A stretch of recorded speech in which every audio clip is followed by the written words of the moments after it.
Shalom, everyone. Thank you for joining me this morning on Let's Talk Torah. This is Sunday, November 13th, 2022. So glad you are here. Hope you're having a blessed day. I'm just thankful for Robert's word just a few minutes ago on mercy poured forth.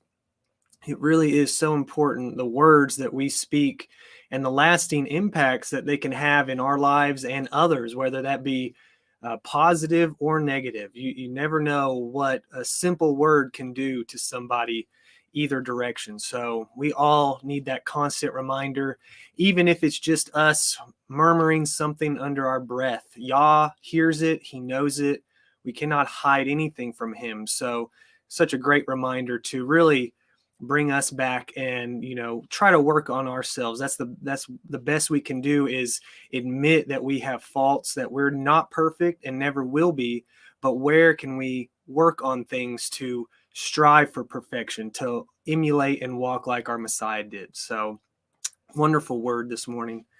Thank you everyone in the chat for joining me. Great to see everyone. Shell, my wife Lee, Dan, good to see you. Glad you're making it.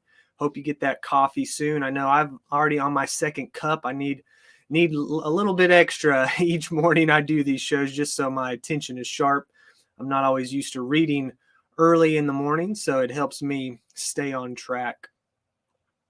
I have really enjoyed this Torah portion. We are week 4, just finished that up, Vayera, and it's such an amazing portion. So much in there, just like each and every week. I really have enjoyed these in-depth studies we've been doing since this new cycle has started, with our Friday fellowship, being able to discuss the portions, get different insights from others, as well as just programs we watch, me and my wife, on our own, various YouTubes and things like that. I just love soaking in all the different insights that people have to really get a more in-depth idea. You think, well, this is the beginning of creation, Adam and Eve, or Noah, Abraham, surely their lives can't relate to mine. I'm in the 21st century, but that is so not true. And the more I read and study the Torah, even in the beginning, I'm seeing so many similarities. And though life may be different back then, there's still so much that we can relate to and learn from. Their examples, their woes, their sins. There's so many consequences and lessons in these first 5 books to really shape who we are in our lives. So they're just so amazing. It was really cool. We actually have had this movie for quite some time and have never gotten around to watching it. And of course, yesterday was Shabbat, and it was kind of a rainy, cold day. So we were just kind of hanging out, deciding what we wanted to do. And we decided to watch a movie. And so we realized, hey, we haven't actually watched this movie before. And it was called The Bible in the Beginning. And I believe it's from 1966. It's got quite a few famous actors. Really enjoyed it. And it was just amazing that out of nowhere, we were compelled to watch this movie. And it literally, verbatim almost, goes line by line from the very beginning of creation in Genesis 1 all the way through, and ends with the sacrifice of Isaac and the ram that's found with Abraham, exactly where we have ended with this Torah portion. And it's just another reminder that Yah is there working in every way possible. And if you're not paying attention, if your eyes aren't open, things like that are just going to fly by and you not even realize the significance. And it just really touched me that, what's the odds that we choose to watch this movie we've had for a year and never have watched it, yesterday, as we finished up that very exact portion. So please dig into the Torah each and every week. Those portions are so incredible. They are alive, and they will work in your life differently each year. That's one thing I'm learning out and finding as my seasons and years change. The Torah portion doesn't, but at the same time it does, because you're in a new season, new part of your life, and it can still be relatable. So it was just really great. And I actually have listed the link to that movie. I believe you can rent it. I know it's on Amazon. You could probably even find a copy to purchase for fairly cheap. But I did list a link in the description, and I believe it's the entire movie for free if you'd like to watch it that way. It was really excellent. Like I said, from 1966, where they didn't have CGI, they actually had to rely on, building sets and the cinematography. It was really awesome to kind of see it dramatically acted out. All the way from the beginning of creation, Adam and Eve, Cain and Abel, Noah and the flood and his family, and then on to Abraham. So great movie if you haven't seen it before. So this portion really spoke to me a lot. Of course, we watch Jacob's Tent usually on our Shabbat.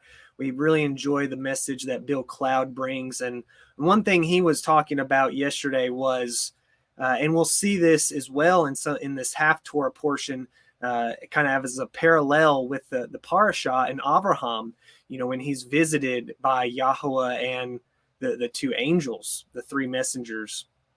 He is essentially in his tent recovering and resting. He just went through the circumcision of himself and all the men.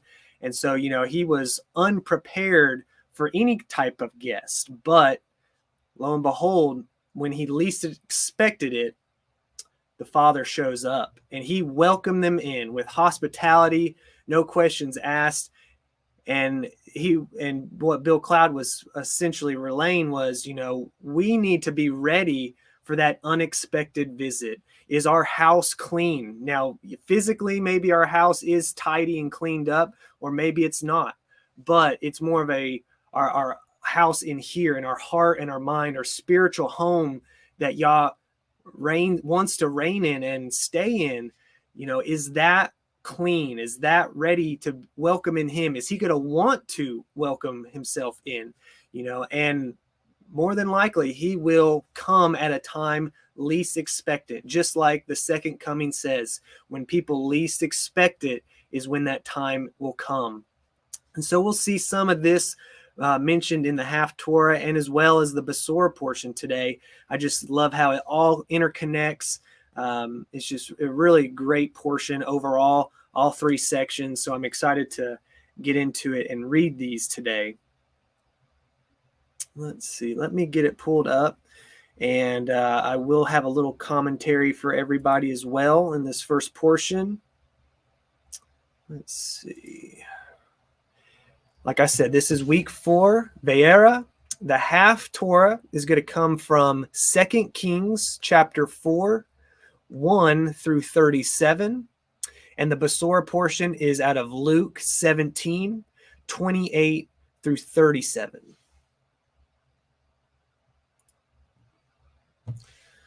All right. So this first portion is about Elisha, the prophet, and the widow. Some very powerful things in this. I'm excited to dig in. So just read along with me, and we'll get this finished up and then move on to the Besorah.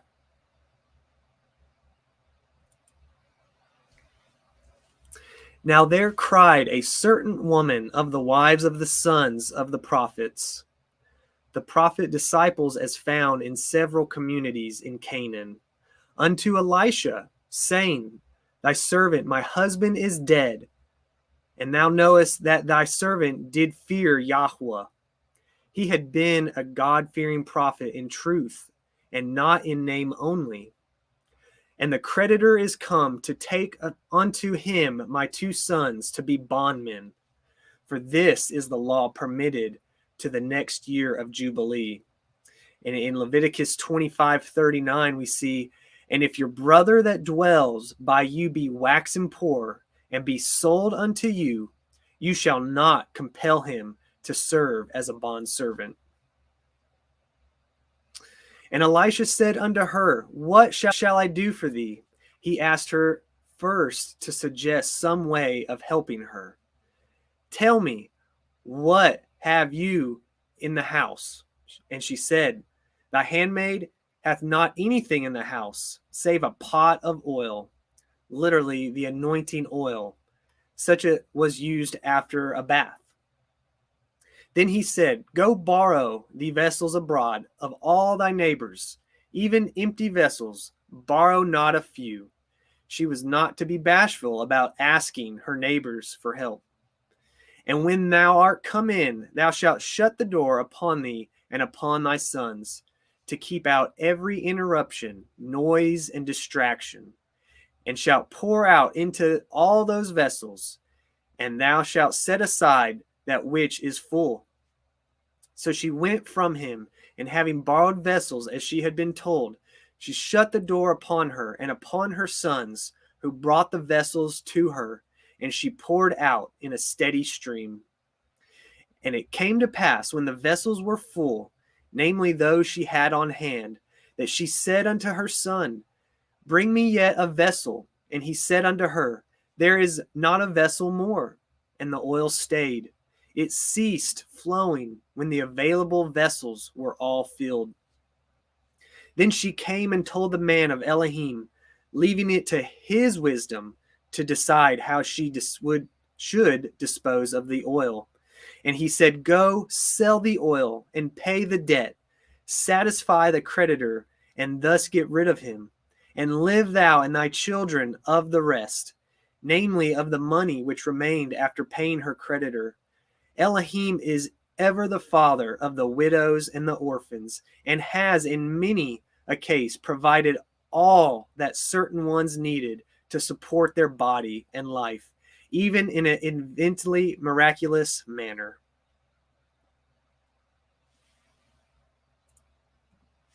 Verse 8. And it fell on a day, just about that time, that Elisha passed to Shunem, a city in the northern part of the plain of Jezreel, on the slope of the little Hermon, where was a great woman, one of considerable local prominence. And she constrained him to eat bread, to partake of her hospitality. And so it was that as oft as he passed by, probably on his way to and from Mount Carmel, he turned in hither to eat bread. And she, after this had happened a number of times, said unto her husband, Behold now, I perceive that this is a holy man of Elohim, not a fraud, a wandering false prophet, such as may have infested the roads, just as they do today, which pass by us continually. Let us make a little chamber, I pray thee, on the wall, and let us set from him there a bed, and a table, and a stool, and a candlestick. And it shall be, when he cometh to us, that he shall turn in hither. What she suggested was a walled-up chamber, one built upon the fiat roof of the house, which could be reached by an outside stairway, with walls which would be a protection against every kind of weather. And it fell on a day, it happened at another time, that he came in thither, and he turned into the chamber, and lay there, resting from his long journey. And he said to Gehazi, his servant, of whom nothing else is known, Call this Shunammite. And when he had called her, she stood before him, that is Gehazi, who thereupon communicated to her the rest of Elisha's words. And he said unto him, before he went down, Say now unto her, Behold, thou hast been careful for us with all this care. She had shown them all possible careful consideration, the most painstakingly hospitality. What is to be done for thee? What would she ask in return? Would thou be spoken for to the king or to the captain of the host? Elisha had great influence with the most important men in the country, and might easily have gotten favors for the woman. And she answered, I dwell among mine own people. She was well content with her position among the lowly, and did not long for life at court. And he said, What then is to be done for her? In what way could he show his appreciation of the kindness shown? And Gehazi answered, making a conjecture which was based upon the general opinion in the nation. Truly, she hath no child, a fact which was considered a disgrace, if not a curse of Elohim in Israel. And her husband is old, where seemed to be little hope for the Shunammite to enjoy the blessing of a child. And he said, desiring to communicate with her directly, call her. And when he had called her, she stood in the door, her modesty and respect not permitting her to advance in the room. And he said, about this season, according to the time of life, in the natural course of events, thou shalt embrace a son. And she, almost overwhelmed by the prospect which exceeded her fondness hopes, said, nay, my Adonai, thy man of Elohim, do not lie unto thine handmaid. She feared the disappointment following unfulfilled hopes. And the woman conceived and bare a son at that season that Elisha had said unto her, according to the time of life. In this way did yahuah reward the woman for her kindness to his servant. It is he who also today gives children, the fruit of the womb, to believing parents as a reward, and they will appreciate them accordingly. I love this part because we see the same exact thing happen to Abraham and Sarah as the three messengers came in their old age and told them that in this season next year they would bear a son. And of course, we know Sarah laughed because she didn't think that was possible. She was old and just did not have that trust and faith that she could have a child. Of course, all things are possible with Yah. And by being obedient and believing, he can perform miracles. So I loved that connection between the Shunammite woman and Sarah. All right, on to verse 18. And when the child was grown, having become a boy of some size, it fell on a day that he went out to his father to the reapers at the time of harvest, the hottest time of the year. And he said unto his father, my head, my head. He was evidently suffering from a heat stroke. And he, probably believing it to be a passing attack, said to the lad, carry him to his mother. And when he had taken him and brought him to his mother, he sat on her knees, where she held him in apprehensive fear till noon, and then died. And she went up and laid him on the bed of the man of Elohim, intending to keep his death secret for a while, at least until she had started on her trip, and shut the door upon him and went out. She had her plan made and did not intend to let anyone or anything interfere with her preparations. And she called unto her husband and said, send me, I pray thee, one of the young men. For since it was harvest, she would be satisfied with only one servant to accompany her, instead of the customary two, and one of the asses, that I may run to the man of Elohim and come again. And he said, wherefore wilt thou go to him today? It is neither new moon nor Sabbath, the times when religious assemblies were held and the people came to the prophets for instruction. And she said, it shall be well, literally meaning peace. That is, never mind, don't worry. Then she saddled an ass and said to her servant, drive and go forward. Slack not thy riding for me. Literally, do not hinder the riding.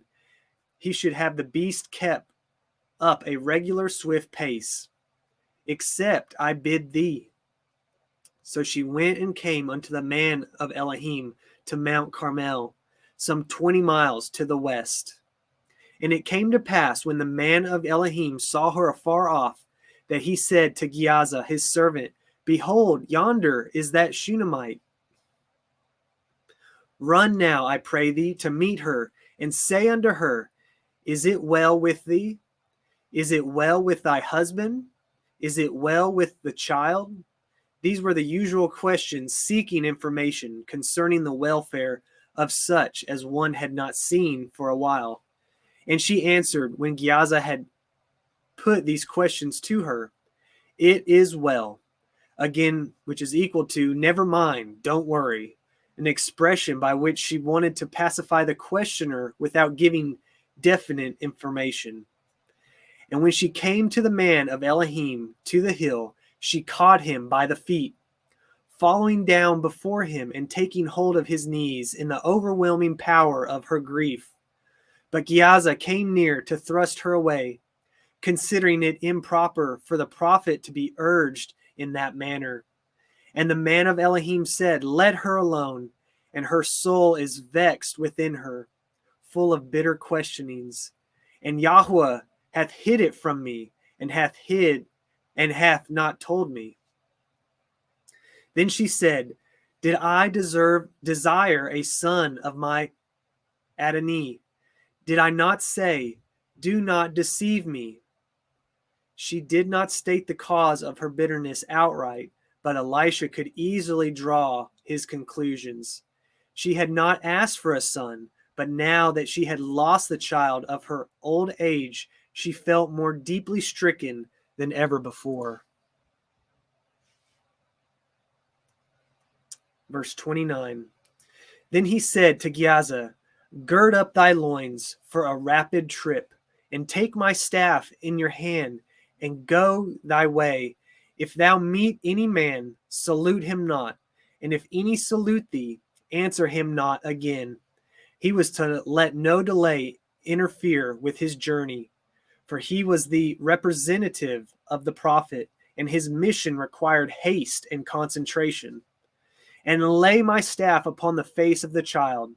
The laying of the prophet's staff on the boy's face was not intended to act as magic, but had the purpose of taking from the minds of men all superstitious ideas.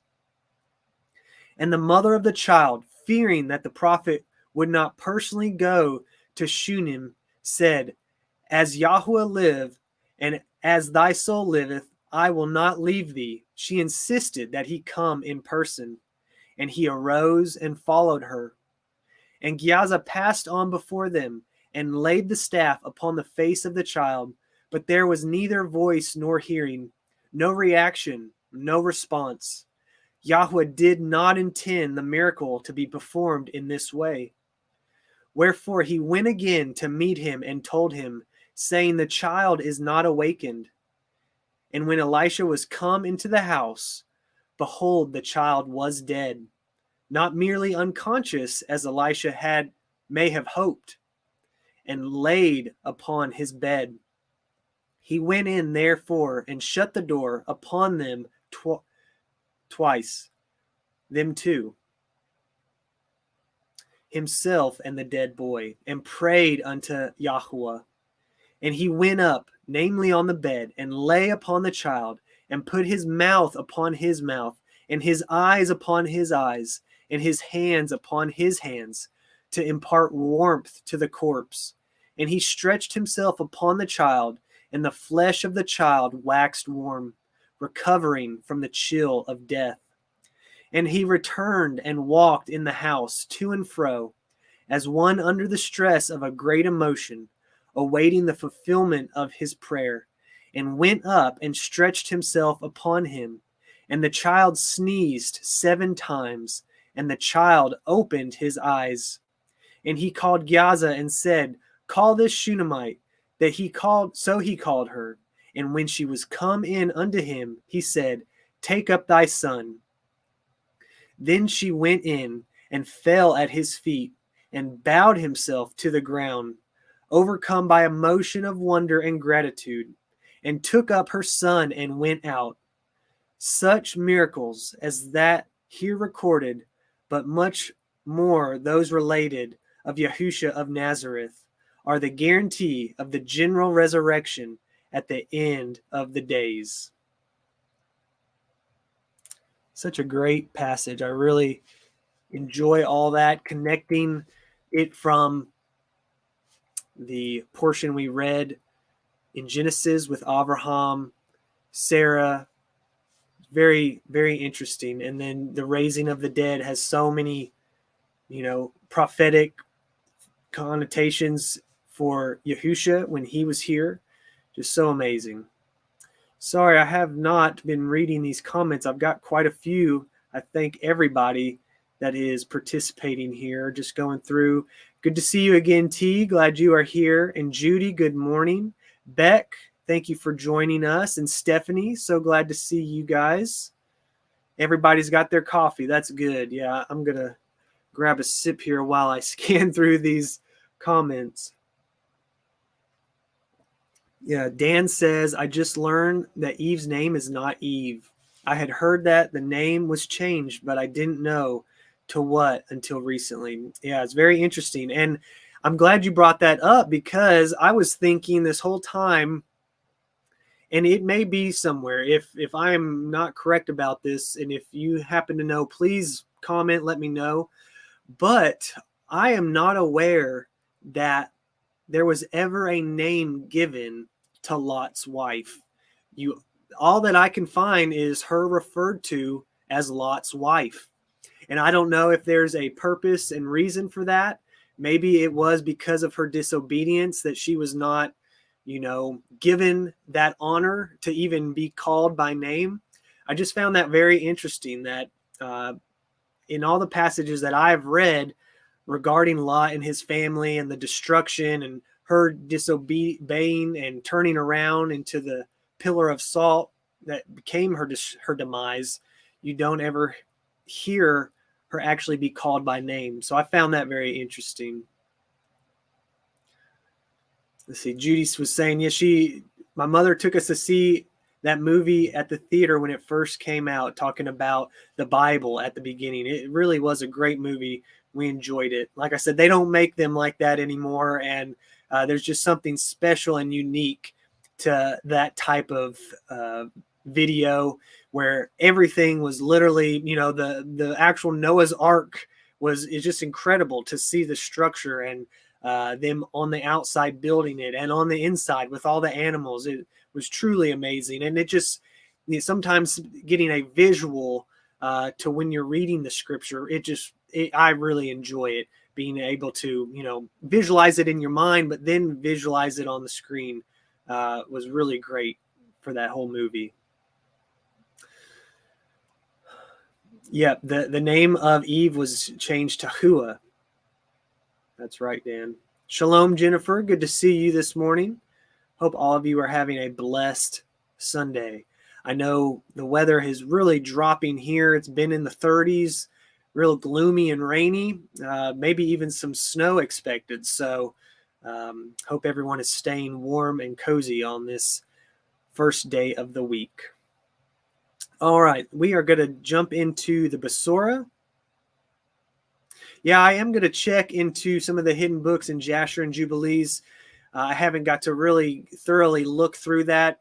If she does have a name, I bet you it would be in one of those. So thank you, Dan, for that comment. I will definitely do a little more digging and hopefully can come up with an answer to that. Because like I said, it very well could be out there. I just have not come across it yet. So, all right, let's jump over into Luke chapter 17.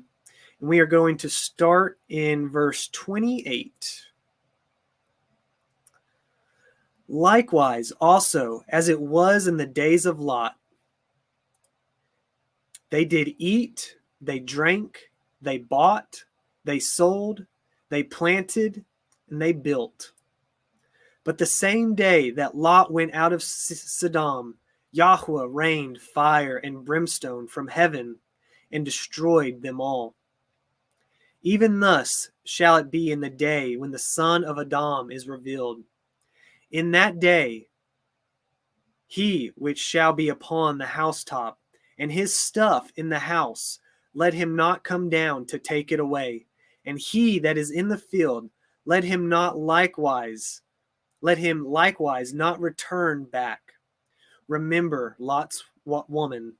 Whosoever shall seek to save his life shall lose it, and whosoever shall lose his life shall preserve it. I say unto you, it shall come to pass that two shall be on a couch. One is received and the other forsaken. It shall come to pass that two shall be professing the truth for the same. One is received and the other forsaken. It shall come to pass that two shall be in the field. One is received and the other forsaken. And they answered and said unto him, Where, Adonai? And he said unto them, Wheresoever the body is, thither will the eagles be gathered together. You know, the only time that brimstone is mentioned was in these two portions out of the Genesis portion we just read with the destruction of Sodom and Gomorrah, and this Besorah portion in Luke chapter 17. And I do have a video I'm going to share with you guys here in just a moment, just a quick video of brimstone, what they have found in that land. It's truly a very unique and kind of supernatural material. So let's see. I have one last thing I wanted to read, and then we'll get to that video. So just to sum this portion up, the thought which stands out from Yahuwah's warning is this, that it will be too late to prepare for Yahuwah's coming, for Messiah's coming. When his hour has come, when the judgment bursts upon the world, the suddenness of the breaking of Judgment Day will take every person where he just happens to be at that time. A man will be up on the flat roof of the house. He will neither have nor should he attempt to take time to go down and get any instruments or possessions. A man will be out in the field. He also should not turn back behind him for anything of this world's goods that he may have valued. As when an army of the enemy makes a sudden successful assault and only precipitates flight will save the inhabitants. He that turns back for money, clothes, or other goods is lost. So the person whose mind is still attached to the things of this world on the last day is beyond hope of salvation.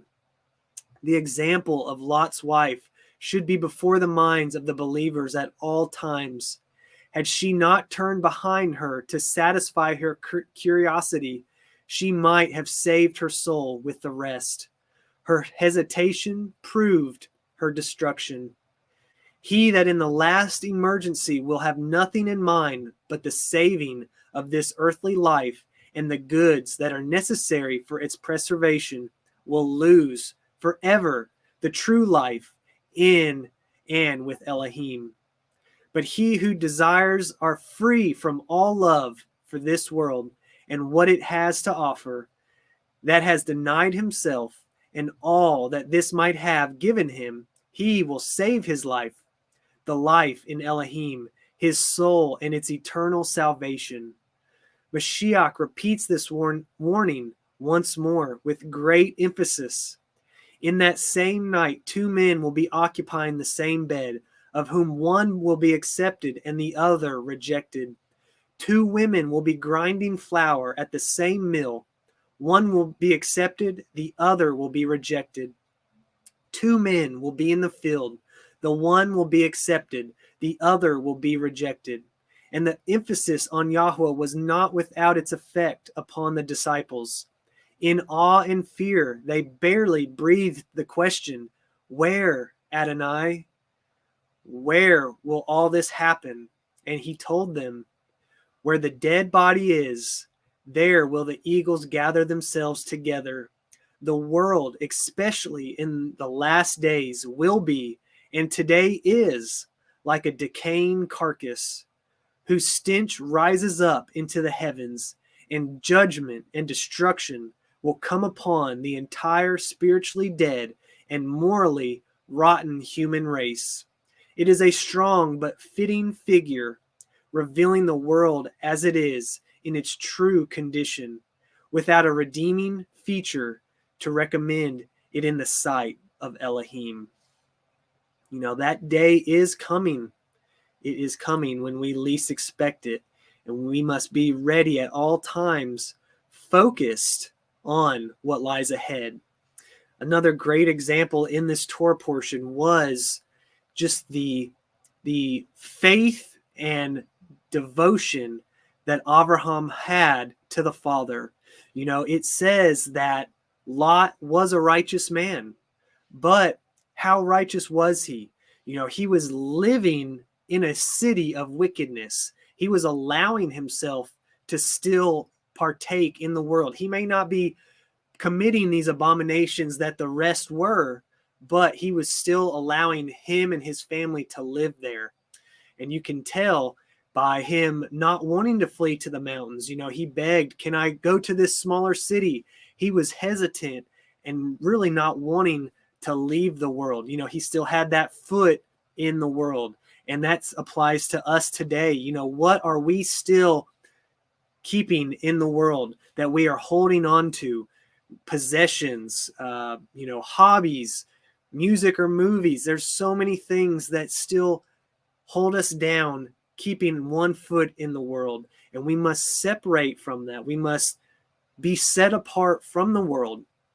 You can see this example here that Abraham was willing to listen to the Father at all times without question. He was willing to sacrifice his one yhvh, his unique son, after he had been promised seed of generations. You know, how can I have this promise if you're asking me to sacrifice my only son? That had to be devastating to him, but he was willing to do that. And by his faith and his obedience was he then in turn, did that save his family? Did that save Lot and give Lot and his family a chance, even though they were still in the world? They were living in that. That gives me hope that my faithfulness and honoring him, our Father, may give some of my family a chance, even if they are not completely righteous, if they're still living in the world. That should give us hope and just more desire to please the Father, because we don't know what may become of that. It may not just save our soul, but others that we love and care for. So I thought that was another beautiful kind of underlying message in this whole portion here that I really did enjoy and I wanted to share, because I hope that gives you hope. You know, we all have those family and friends that, you know, righteous or not, they may be living in that world. They may still be in Babylon. Like Jennifer says, the tethers to Babylon, you know, still tied down, chained down. We all have the key to our chains, but are we willing to undo it? So just let that give you hope and give you a stronger desire to honor the Father in righteousness and obedience, to be at his beck and call no matter what he asks of us. All right, so I am going to play this quick video and then we will just finish up. I just wanted to share. I thought it was if you haven't ever seen brimstone before, it's very unique. And they claim that this type is really only found in the region where they believe Sodom and Gomorrah was, in the plains near the Dead Sea. And it's very interesting. You can see that it's just embedded in layers of dirt. And they say a lot of these pieces that they have found were actually preserved because they were, when they fell from heaven, they were extinguished by water. And so that's what preserved them. Otherwise, they would have just burnt up. And as you'll see here in a moment, they just kind of melt away into a horribly looking goo. They say that the smell is just awful. Maybe one of the most grotesque smells you'll ever encounter. So let me get this playing real quick so we can see. And there shouldn't be any sound, but I just wanted to share this real quick so you can see how destructive it must have been as these cities were destroyed by this fire and brimstone.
That's why I wanted to share this video, because like I said, the only two places it's mentioned in scriptures is from this portion of this week.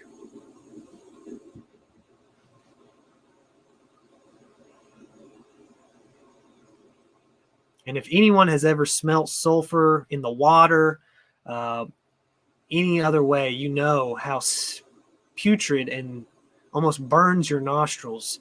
And like they were saying, this stuff is 90+% pure, where most sulfur is roughly only 40 to 50% purity. So it would be extremely, just, I don't even know the word. It's awful to smell. And as you can see, when it burns at night, it glows blue and then just melts away into a goo. So what destruction those cities and agony they must have felt and experienced. That is coming again. We do not want to be in Sodom and Gomorrah part 2. When Messiah comes and that fire and brimstone is rained upon the earth, we do not want to be having that one foot in Babylon. And Jennifer has a great comment here. Yahuah has been showing me that we must seek out our own tethers to Babylon and cut those ties, whether it be people, money, entertainment, food, anything that causes us to look back in our hearts. Amen. That is so well said. That just about sums up everything that we have a connection to, that Babylon society, the beast system. Just very well said. Thank you for sharing that, Jennifer. It is so important. We need to be ready, because we do not know when that time is going to come, when we least expect it. And we are not to look back on our life in the past.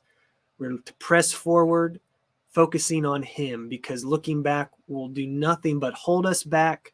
It will turn us into a statue where we cannot press forward and to honor Yah in our actions and our way of living. So thank you, everybody that tuned in today. Have a great week. We will be praying for you. If you do have any prayer requests, any comments, please email us.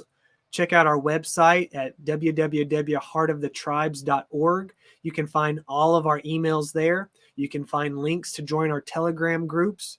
We would love for you to join and fellowship there.